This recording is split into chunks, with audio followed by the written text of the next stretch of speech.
The actions that the government of India took this week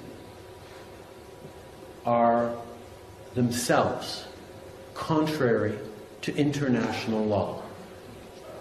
The government of India decided to unilaterally revoke the diplomatic immunity of 40 Canadian diplomats in India. This is a violation of the Vienna Convention governing diplomacy.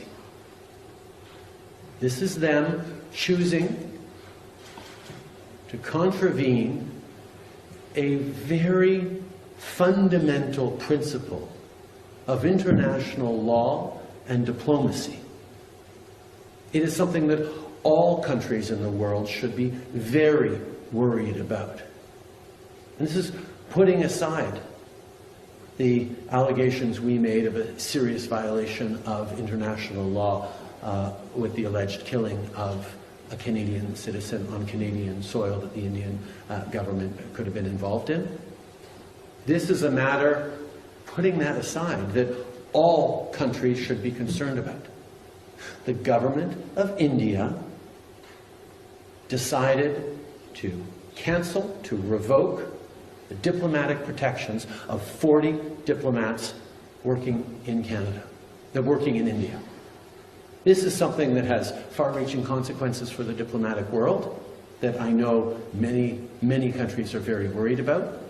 But it also has very real impacts on the millions of people who travel back and forth between India. As students, as family members, for weddings, for businesses, for the growing trade ties between our countries. The Indian government is making it unbelievably difficult for life as usual to continue for millions of people in India and in Canada. And they're doing it by contravening a very basic principle of diplomacy. This is something that should concern everyone, but it's something that has me very concerned for the well-being and happiness of millions of Canadians who trace their origins to the Indian subcontinent.